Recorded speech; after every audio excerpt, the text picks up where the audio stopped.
ഓണക്കൂട്ടം അകവും പുറവും എന്നാണ്. എന്താണ് ഈ അകവും പുറവും? ചിന്തിച്ചിട്ടുണ്ടാവുമോ? എന്താ അകവും പുറവും? ഇവിടെ എഴുതിച്ചിട്ടുണ്ട്. ജീവനം ഓണക്കൂട്ടം അകവും പുറവും. മനസ്സും ശരീരവും എന്ന് പറയാം. നമ്മൾ പൊതുവെ അകത്ത് എന്ന് പറയുന്നത് നമ്മുടെ ശരീരത്തിനകത്ത് എന്ന് മനസ്സിലാക്കാം, മനസ്സിനകത്ത് എന്ന് മനസ്സിലാക്കാം. രണ്ടും ഉണ്ടല്ലോ. സാധാരണഗതിയിൽ മനസ്സ് അകവും ശരീരം പുറവും എന്ന തരത്തിലാണ് പൊതുവെ മനസ്സിലാക്കി പോകുന്നത്. എങ്കിലും പല കാര്യങ്ങളും പുറത്തുള്ളത് അകത്തെ സ്വാധീനിക്കുന്നതും അകത്തുള്ളത് പുറത്തെ സ്വാധീനിക്കുന്നതും നമ്മൾ അറിഞ്ഞുകൊണ്ടിരിക്കുന്നുണ്ട്.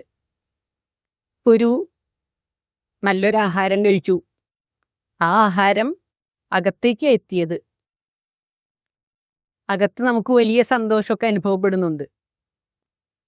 നല്ലൊരു സാമ്പാറ് തിളയ്ക്കുന്ന അല്ലെങ്കിൽ പായസത്തിൻ്റെ അല്ലെങ്കിൽ പപ്പടം വറക്കുന്ന മണം, ആ മണം പുറത്താണ് ഉള്ളത്, പക്ഷേ സന്തോഷം അകത്താണ് വരുന്നത്. ഇപ്പൊ പുറത്ത് ഉണ്ടായിരുന്ന ഒരു മുരിങ്ങ മരം, അതിലുണ്ടായ മുരിങ്ങക്കായ, അത് പുറത്താണ് ഉണ്ടായിരുന്നത്. കുറച്ച് ദിവസം കഴിഞ്ഞപ്പോൾ അത് നമ്മൾ വെട്ടിമുറിച്ച് സാമ്പാറിലിട്ട് കഴിച്ചു, അപ്പോൾ അത് അകത്തായി. ഇനി വായു പുറത്താണ് ഉണ്ടായിരുന്നത്. നമ്മുടെ അറിവിൽ ഈ വായു എല്ലാം പുറത്താണ്. പക്ഷെ കുറച്ച് കഴിയുമ്പോൾ നമ്മളത് ശ്വസിക്കുമ്പോൾ അതകത്തായില്ലേ? അതകത്തായി. കുറച്ച് കഴിയുമ്പോൾ അതിനെ വീണ്ടും പുറത്താക്കാം. ഇങ്ങനെ അകവും പുറവും എന്ന് പറയുന്നത് വാസ്തവത്തിൽ ഇങ്ങനെ ചിന്തിക്കുമ്പോൾ വളരെ കോംപ്ലക്സ് ആയിപ്പോയി. നമുക്കൊരു പേടി വന്നു. ആ പേടി എവിടെയാ വരുന്നത്? മനസ്സിലായിരിക്കും. മനസ്സിലൊരു പേടി വന്നു. പക്ഷെ കുറച്ച് കഴിയുമ്പോൾ ശരീരത്തിൽ നമുക്കത് കാണാൻ പറ്റുന്നു. നെഞ്ചിടിപ്പായിട്ടും ശ്വാസത്തിന്റെ ഗതി കൂടിയതായിട്ടും വിയർപ്പ് വരുന്നതായിട്ടും ഒക്കെ ആകപ്പാടൊരു വിമ്മിഷ്ടം. ദഹനം മോശമായിപ്പോൾ ഒരു കുട്ടിക്ക് പരീക്ഷ നടക്കാൻ പോവാ. അപ്പൊ പരീക്ഷയെക്കുറിച്ച് ഓർത്തിട്ട് പേടി, ടെൻഷൻ. പരീക്ഷ നടക്കുന്നത് പുറത്താണ്, പരീക്ഷ എഴുതുന്നതും കൈകൊണ്ട് പുറത്താണ്. പക്ഷേ അതിൻ്റെ ടെൻഷൻ ഉള്ളത് പുറത്തല്ല, അകത്താ. അല്ലേ? കുഞ്ഞന്മാർക്കൊക്കെ വേഗം മനസ്സിലായി. അതെ അതെ. അപ്പൊ ഇങ്ങനെ ഈ അകത്തെയും പുറത്തെയും നമ്മളൊന്ന് വേർതിരിച്ച് മനസ്സിലാക്കുക. ചിന്തിക്കണ്ടേ അതിനെക്കുറിച്ചിട്ട്? നമുക്ക് എപ്പോഴും പുറം ലോകം, ഇപ്പൊ നമുക്കൊരു ദുഃഖത്തിന്റെ കാരണം ഒരാൾ അന്വേഷിച്ച് പറയുമ്പോൾ പോലും ദുഃഖത്തിന്റെ കാരണം ഒരിക്കലും അവനവന്റെ ഉള്ളിൽ നിന്നും കണ്ടെത്തി പറയുന്നതായിട്ട് നമുക്ക് കാണാൻ പറ്റാറില്ല, അല്ലേ? ദുഃഖ കാരണം എല്ലായ്പ്പോഴും ബാഹ്യമായിട്ടുള്ള വിഷയങ്ങളായിരിക്കും. അവൻ, അവൾ, അല്ലെങ്കിൽ ആ വിഷയം, അല്ലെങ്കിൽ എൻ്റെ ജോലിസ്ഥലം, അല്ലെങ്കിൽ ഞാൻ ചെയ്ത ഒരു പ്രവൃത്തി, ഇങ്ങനെയെല്ലാം നമ്മളിൽ നിന്നും വേറെ ആയിട്ടുള്ള കുറേ വിഷയങ്ങളാണ് ഇപ്പോഴും ദുഃഖത്തിൻ്റെ കാരണമായിട്ട് നമ്മൾ കണ്ടെത്താറുള്ളത്. പക്ഷെ ദുഃഖം ഉണ്ടാവുന്നത് അകത്തു. പുറത്താണ് പ്രശ്നം നടക്കുന്നതെങ്കിൽ അതിൻ്റെ ഇഫക്റ്റ് പുറത്ത് തന്നെയായിട്ട് നിൽക്കേണ്ടതല്ലേ? അകത്ത് പ്രശ്നം നടക്കുമ്പോൾ അതിൻ്റെ ഭാഗമായിട്ടുണ്ടാവുന്നത് എന്താണെങ്കിലും അതകത്ത് തന്നെ അനുഭവപ്പെടുന്നു. പക്ഷേ ഇതങ്ങനെയല്ല. അകവും പുറവും തിരിച്ചറിയാൻ പറ്റാത്ത ഭാഗത്തിൽ. ഇപ്പോൾ ഇവിടെ കുറച്ച് നാൾ മുമ്പ് ഓടി നടന്നിരുന്ന ഒരു കോഴി കുറച്ച് ദിവസം കഴിയുമ്പോൾ നമ്മുടെ കറിച്ചട്ടിയിലായി, പിന്നെ അത് നമ്മുടെ അകത്തായി, പിന്നെ നമ്മുടെ അകത്തുമില്ലാതെ എന്തൊക്കെയോ സംഭവിക്കുന്നു. അപ്പം അവിടെ നമ്മൾ ഇടയ്ക്ക് ഇങ്ങനെ ചിന്തിക്കട്ടെ, എവിടെയാണ് ഈ അകം പുറം എന്ന് പറയുന്നതിനെ ഡിവൈഡ് ചെയ്യുന്നത്? എന്താണ് അതിൻ്റെ മാനദണ്ഡം? ഇവിടം വരെ അകം, ഇവിടം തൊട്ട് പുറം എന്ന് നമുക്ക് എങ്ങനെയാ വേർതിരിച്ച് മനസ്സിലാക്കാനായിട്ട് സാധിക്കുക? ആർക്കെങ്കിലും ഒരു ഐഡിയ ഉണ്ടോ? അകം എവിടം വരെയുണ്ട്, പുറം എവിടം തൊട്ടുണ്ട്? മനസ്സും ശരീരവും എന്ന തരത്തിൽ നമ്മൾ ചിന്തിച്ചു തുടങ്ങുമ്പോൾ പോലും മനസ്സിൽ മാത്രമായിട്ട് നിൽക്കുന്നില്ല. മനസ്സകത്താണ് എന്നാണ് നമ്മളെല്ലാവരും വിശ്വസിക്കുന്നത്. പക്ഷേ മനസ്സിലുണ്ടാവുന്ന ഒരു ഭയം അല്ലെങ്കിൽ ഒരു വിഷമം അത് പുറത്ത് അനുഭവപ്പെടുന്നത്. എനിക്ക് എൻ്റെ നെഞ്ചത്ത് കൈവച്ചാൽ പടപട പടപട എന്ന് പറഞ്ഞിട്ട് എൻ്റെ ഹൃദയം ഇടിക്കുന്നത് കേൾക്കാം ഇല്ലേ? അപ്പൊ അത് പുറത്തായി. അപ്പൊ മനസ്സ് അകത്താണോ പുറത്താണോ എന്ന് ചോദിക്കുമ്പോൾ വീണ്ടും കൺഫ്യൂഷന്. പുറത്തല്ലേ അനുഭവപ്പെടുന്നത്. മനസ്സിലെ ടെൻഷൻ വന്നതുകൊണ്ടാവാം ഈ നെഞ്ചിടിപ്പൊക്കെ ഇപ്പൊ കൂടിയിട്ടുണ്ടാവുക എന്ന് ഞാൻ കരുതുന്നു. അപ്പോൾ അകവും പുറവും എവിടെ വെച്ചിട്ടാണ് വേറെയാവുന്നത് എന്നുള്ളതിനെ കുറിച്ചിട്ട് വാസ്തവത്തിൽ നമുക്ക് വ്യക്തമായിട്ടുള്ളൊരു ധാരണയില്ല. പക്ഷേ അകം പുറത്തെ സ്വാധീനിക്കുന്നതും പുറം അകത്തെ സ്വാധീനിക്കുന്നതും നമ്മൾ അറിഞ്ഞുകൊണ്ടിരിക്കുന്നുണ്ട് എന്നുള്ളതിൽ സംശയമൊന്നുമില്ല. ഇപ്പൊ ജീവനത്തിൽ വരുമ്പോൾ പ്രകൃതി ചികിത്സയാണ് നമ്മൾ ചെയ്യുന്നതെങ്കിലും ഒരു പ്രത്യേക ചികിത്സ ചെയ്ത് ഒരു രോഗത്തെ മാറ്റുകയൊന്നുമല്ല ഇവിടെ ചെയ്യുന്നത്. എന്തൊക്കെയാണോ അകം കൊണ്ടും പുറം കൊണ്ടും അല്ലെങ്കിൽ അകത്തെയും പുറത്തെയും എന്തെല്ലാം വിഷയങ്ങൾ ഇതുവരെ ആ വ്യക്തിയെ സ്വാധീനിച്ചിട്ടുണ്ടോ, അതുകൊണ്ട് എന്തൊക്കെ അനാരോഗ്യകരമായ മാറ്റങ്ങൾ അയാളുടെ അകത്തും പുറത്തും സംഭവിച്ചിട്ടുണ്ടോ, അതെല്ലാം തിരികെ ആരോഗ്യകരമായിട്ടുള്ള ഒരവസ്ഥയിൽ സ്വയം എത്തിച്ചേരാനുള്ള ഒരു വഴിയൊരുക്കുക മാത്രമാണ് ഇവിടെ പ്രകൃതി ചികിത്സ കൊണ്ട് ഉദ്ദേശിക്കുന്നത്. അപ്പോൾ ഒരാൾ പറയുന്നു, ഒരു ഉദാഹരണത്തിന് ഇപ്പോൾ ഇവിടെ മനസ്സും വൃത്തിയാക്കുക എന്ന് പറയുന്നത് നമ്മൾ പൊതുവെ മനസ്സിലാക്കുന്ന അകം എന്ന് പറയുന്നത് മനസ്സാണ്. മനസ്സ് വൃത്തിയാക്കുക എന്ന് പറയുമ്പോൾ മനസ്സിൻ്റെ ഇതുവരെയുള്ള കഥകളൊക്കെ വൃത്തിയാക്കണ്ടേ? ഇതുവരെയുള്ള കഥകളെയൊക്കെ പുറത്തിടണം. അവിടെ മനസ്സ് അകത്തായിരുന്നു. ഇപ്പോൾ ഒരാൾ പറയാണ്, ഒരു കുട്ടി പറയുന്നു എനിക്കിപ്പോൾ 10 വയസ്സായി. കുറച്ച് നാൾ കഴിയുമ്പോൾ പറയുന്നു ഞാനിപ്പോൾ 15ാമത്തെ വയസ്സിലാണ് പോയിക്കൊണ്ടിരിക്കുന്നത്. കുറച്ച് നാൾ കഴിയുമ്പോൾ അതേ ആൾ പറയുന്നു ഞാൻ 30 വയസ്സായിപ്പോയിക്ക്. അയാൾ തന്നെ ആ സമയത്ത് പറയുന്നു എനിക്ക് 6 വയസ്സുണ്ടായിരുന്നപ്പോൾ എന്ന് പറയുന്ന ഒരു ഓർമ്മ എടുത്തു പറയുന്നു. വാസ്തവത്തിൽ ആ ഓർമ്മയിലേക്ക് അയാൾ പോകുമ്പോൾ അത് ഇന്നില്ല. ഓർമ്മ എവിടെയിരിക്കുന്നത് എന്ന് ചോദിച്ചു കഴിഞ്ഞാൽ അത് മനസ്സിനകത്താണെന്ന് നമ്മൾ വിചാരിക്കുന്നു. പക്ഷേ ഇന്നില്ലെങ്കിലും ഒരു 10 വയസ്സുള്ള സമയത്ത് അല്ലെങ്കിൽ 6 വയസ്സിലെ ഒരു കഥ ഇന്നുള്ളതുപോലെ അനുഭവത്തിൽ അയാൾക്ക് വരുന്നു, അതേക്കുറിച്ച് ചിന്തിക്കാനും പറയാനും ഒക്കെ തുടങ്ങുമ്പോൾ. അപ്പോൾ ആ അകം എവിടെയിരിക്കുന്നുണ്ടായിരിക്കുക? നമുക്ക് ഓർമ്മ പോലും ഉണ്ടായിരുന്നില്ല അങ്ങനെ ഒരു കഥ. പക്ഷെ ആ കഥയിലേക്ക് നമ്മൾ വീണ്ടും വീണ്ടും ഓർമ്മയിലേക്ക് ഉള്ളിലേക്ക് ഇറങ്ങി ചെല്ലുമ്പോഴാണ് മനസ്സിലാവുന്നത് ഇപ്പോഴും എൻ്റെ ഉള്ളിലെ ആ 6 വയസ്സുകാലം അന്ന് ഞാൻ എത്രത്തോളം അനുഭവിച്ചിരുന്നുവോ ആസ്വദിച്ചിരുന്നുവോ അതേ തീവ്രതയിൽ എൻ്റെ ഉള്ളിൽ ഇന്നും ഉണ്ട്. അപ്പൊ വീണ്ടും അകം എന്ന് പറയുന്നത് സംശയമായി. ഇപ്പോഴുള്ള ഈ മനസ്സാണോ അകം എന്ന് പറയുന്നത്? പക്ഷെ വീണ്ടും കുറേ ഉള്ളിലേക്ക് ഇനിയും കുറേ അകങ്ങളുണ്ടോ? ഇവിടെ നമ്മൾ മനസ്സിലാക്കേണ്ട, ഇന്ന് അകവും പുറവും എന്ന് പറയുന്ന ഒരു വിഷയം വെച്ചുകൊണ്ട് ഒന്ന് സംസാരിക്കണമെന്ന് കരുതിയതിൻ്റെ ഉദ്ദേശം വേറൊന്നുമല്ല. നമ്മളെല്ലായ്പ്പോഴും കാണപ്പെടുന്ന അല്ലെങ്കിൽ നമുക്ക് ഒരു വേദന, ഒരു ഉദാഹരണമായിട്ട് ഇപ്പോൾ ചികിത്സയാണല്ലോ ഇവിടുത്തെ വിഷയം.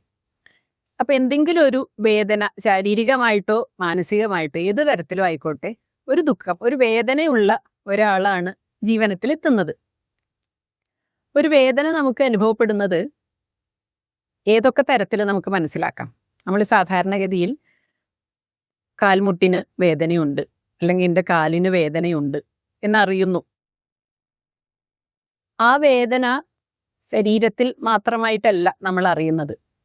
വേദനിച്ചിട്ട് വയ്യ എന്ന് പറയുമ്പോൾ അവിടെ ശരീരത്തിൽ മാത്രമല്ല മനസ്സുകൊണ്ടും വേദനിക്കുന്നുണ്ട്, മനസ്സിലേക്കും വേദന ബാധിക്കുന്നു. പിന്നെ ആ വേദനയിൽ നിന്നും പുറത്ത് കടക്കാൻ പറ്റാതെ മുഴുവൻ സമയവും ഈ വേദനയിൽ പെട്ട് തന്നെ ശരീരവും മനസ്സും ഉഴലുന്നു കുറേ അധികം കാലം.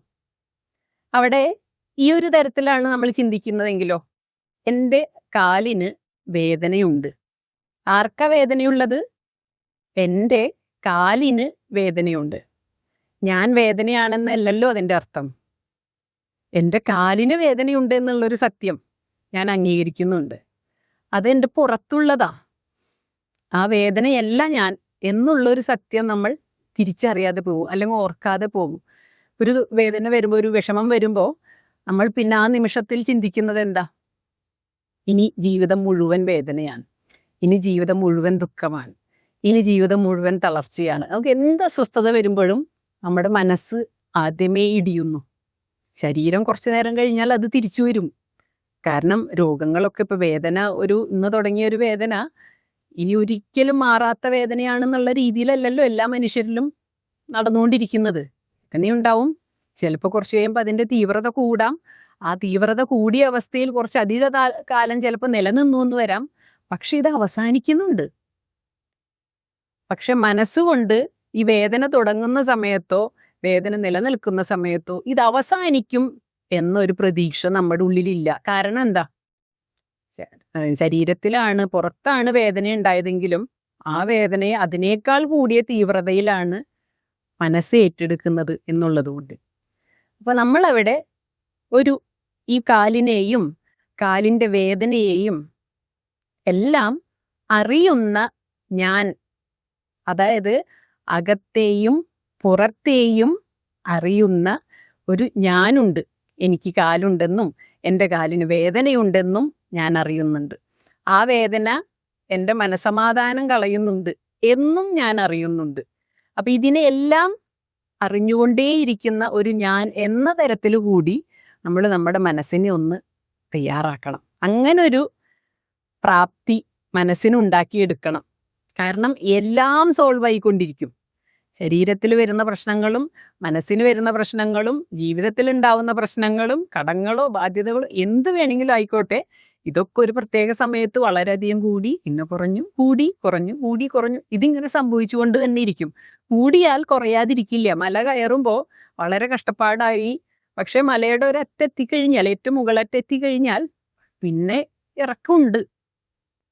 അങ്ങനെ ഉണ്ടല്ലോ. അത് പ്രകൃതിയിൽ സകലതിലുള്ളതൊക്കെ തന്നെ. നമുക്കൊരു വേദന ഉണ്ടായാലും ഒരു പ്രത്യേക ഘട്ടം കഴിഞ്ഞാൽ പിന്നെ അത് കുറയും.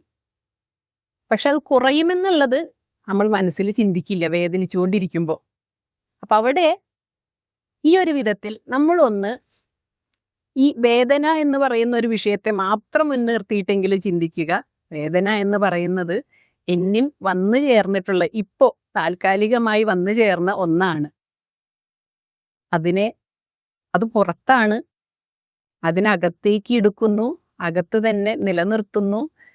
അതായി ഞാൻ മാറുന്നു, ആ വേദനയായി ഞാൻ മാറുന്നു എന്ന അവസ്ഥയുള്ളത് കൊണ്ട് കുറച്ച് സമയം കൊണ്ട് അവസാനിക്കേണ്ട പ്രശ്നങ്ങൾ ദീർഘകാലം നീണ്ടുപോകും. ഒരു പഴയ ഒരാളോടുണ്ടായിട്ടുള്ള, അയാൾ എനിക്കുണ്ടാക്കിയ മുറിവ്, അയാൾ എൻ്റെ ഹൃദയത്തിൽ ഏൽപ്പിച്ച മുറിവ് എന്ന് പറയുന്നത് ഇപ്പോൾ 20 വർഷം മുൻപ് എനിക്കേറ്റ ആഘാതം എന്ന് നമ്മൾ പറയുന്നു.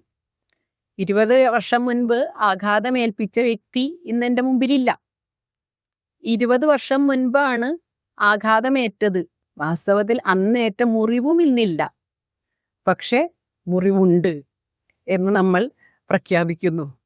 ഇന്ന് ആ മുറിവ് വാസ്തവത്തിലില്ല, പക്ഷെ ഉണ്ടെന്നുള്ളൊരു തോന്നൽ, അല്ലെങ്കിൽ ആ മുറിവായാണ് ഞാൻ ജീവിക്കുന്നത് എന്നൊരു തോന്നൽ നമ്മളിലുണ്ട്. എല്ലാതും അതത് സമയത്ത് ചെയ്ത് അവസാനിപ്പിച്ച് പോകാനായിട്ട് നമുക്ക് സാധിക്കേണ്ടതുണ്ട്. ഈ ഓണാഘോഷത്തിലെ അകവും പുറവും എന്ന് പറയുന്ന ഒരു വിഷയം, അങ്ങനെ ഒരു പ്രത്യേക പേര് തിരഞ്ഞെടുത്തതിൻ്റെ കാരണം തന്നെ അകത്തെയും പുറത്തെയും വേർതിരിക്കാനായിട്ട് നമുക്ക് വലിയ കഴിവ് കുറവുണ്ട് എന്നുള്ളത് ബോധ്യപ്പെടുത്താനും, അതുകൊണ്ട് തന്നെ ഇതെല്ലാം ഇപ്പോൾ എന്നിൽ അനുഭവപ്പെടുന്നുണ്ട്, ഞാൻ അനുഭവിക്കുന്നുണ്ട് ഈ വിഷയങ്ങളൊക്കെ. പക്ഷെ ഇതൊന്നും ഞാനല്ല. എനിക്ക് അനുഭവമുള്ള വിഷയങ്ങളാണ്, എനിക്കുണ്ടാവുന്ന വേദനയാണ്, എനിക്കുണ്ടാവുന്ന രോഗമാണ്. പക്ഷെ ഇത് ഞാനല്ല എന്ന തരത്തിൽ മനസ്സിലൊരു ഉറപ്പുണ്ടാക്കിയെടുക്കാൻ വേണ്ടിയിട്ടാണ് ഇവിടെ പ്രകൃതി ചികിത്സയിൽ എല്ലായ്പ്പോഴും പറയുന്ന ഏറ്റവും പ്രധാനപ്പെട്ട വരി എന്താ? ആത്മസംരക്ഷണമാണ് എല്ലാ ജീവകോശങ്ങളുടെയും പരമപ്രധാനമായിട്ടുള്ള പ്രകടഭാവം. ആത്മസംരക്ഷണം, സ്വയം സംരക്ഷിക്കാൻ വേണ്ടി ഓരോ ജീവകണവും ശ്രമിച്ചുകൊണ്ടേയിരിക്കും. അത്രയും സ്വയം സംരക്ഷിക്കാൻ വേണ്ടി കോടിക്കണക്കിന് കോശങ്ങൾ നമ്മളിൽ പണിയെടുത്തുകൊണ്ടിരിക്കുമ്പോൾ നമ്മൾ എന്തുകൊണ്ട് അത് അംഗീകരിക്കാതിരിക്കണം? ആരോഗ്യത്തിലേക്ക് നമ്മൾ വരും, സന്തോഷത്തിലേക്ക് വരും എന്നുള്ളതിൽ അപ്പോൾ യാതൊരു സംശയമില്ലല്ലോ.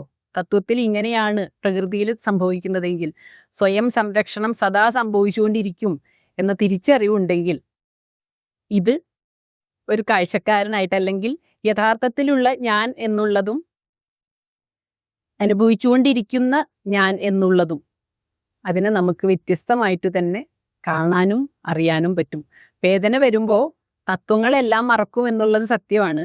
പക്ഷേ വേദന കുറച്ചധികം നേരം നിലനിൽക്കുന്നു എന്ന അവസ്ഥ വരുമ്പോൾ തത്വത്തെ ഓർമ്മിപ്പിച്ചെടുക്കാൻ വേണ്ടിയിട്ട് പ്രാർത്ഥിക്കണം. കാരണം വേണ്ട സമയത്ത് നമുക്ക് ആവശ്യമുള്ളവ ഓർത്തെടുക്കാനായിട്ടുള്ള ഒരു വിധി ഉണ്ടാവണം എന്ന് പ്രാർത്ഥിക്കണം അല്ലെങ്കിൽ ആഗ്രഹിക്കണം. വേദന ഇല്ലാത്ത സമയത്ത് തത്വം പറയാനും അത് ഷെയർ ചെയ്യാനും ഒക്കെ എല്ലാവർക്കും സുഖമാണ്. പക്ഷെ വേദന വരുന്ന സമയത്ത് ഇത് വീണ്ടും വണ്ണം ഓർമ്മയിൽ വരണം. അപ്പോൾ പഠിക്കുന്ന കാര്യങ്ങളൊക്കെ വീണ്ടും വീണ്ടും വീണ്ടും ചിന്തിച്ചുകൊണ്ടിരിക്കുക. ഈ വിഷയങ്ങളെല്ലാം സകലതിലും നമ്മൾ ഇടപെടുമ്പോഴും ഈ ഇടപെട്ടുകൊണ്ടിരിക്കുന്ന ഞാൻ, ആ ഞാൻ എന്ന എന്നെ ഞാൻ അറിയുന്നുണ്ട്. പൂക്കളം ഇട്ടുകൊണ്ടിരിക്കുമ്പോൾ ആ പൂക്കളം ഇട്ടുകൊണ്ടിരിക്കുന്ന എന്നെ ഞാൻ കാണണം. ആ പൂക്കളം ഇടുന്നതിൽ സന്തോഷിക്കുന്ന എന്നെ കൂടി എനിക്ക് കാണാൻ പറ്റിയാലോ. മുള്ളു കുത്തിയിട്ട് കാലിൽ വേദനിക്കുന്നുണ്ട്, ആ വേദന എനിക്കുണ്ട് എന്നുള്ളൊരു സത്യം അവിടെ നിലനിൽക്കുന്നു. പക്ഷെ ആ വേദനിക്കുന്ന കാലിനെ എനിക്ക് കാണാനും അറിയാനും പറ്റിയാലോ, അവിടെ കുറച്ചുകൂടി മെച്ചപ്പെട്ട ഒരവസ്ഥ നമുക്കുണ്ടാവും. കാലിൽ മുള്ളു കുത്തുമ്പോഴേക്കും ജീവൻ പോകുന്ന വേദനയുണ്ട് എന്നുള്ള സത്യമാണ്. പക്ഷെ ഞാൻ ആ വേദനയായി മാറേണ്ട ഒരാവശ്യമില്ലല്ലോ, അല്ലെങ്കിൽ ഞാൻ ആ വേദനയ്ക്ക് അടിമപ്പെടേണ്ട ഒരാവശ്യമില്ലല്ലോ. അങ്ങനെ ഒരു ചെറിയൊരു ഡിസ്കണക്ഷൻ ഉണ്ടാക്കാൻ, ഞാൻ വേറെ, എനിക്കുണ്ടാവുന്ന വേദനകളും സന്തോഷങ്ങളും ദുഃഖങ്ങളും ആഘോഷങ്ങളും ഒക്കെ വേറെ, അതിനെ ഞാൻ ഇങ്ങനെ ആസ്വദിച്ചു കൊണ്ടിരിക്കുന്നു എന്ന തരത്തിലേക്ക് ഇന്ന് മുതലൊരു ചിന്ത ഉണരാനായിട്ട് എല്ലാവരിലും ഇടവരട്ടെ. അപ്പം ഇതാണ് ഇന്നത്തെ സന്ദേശം. Thank you.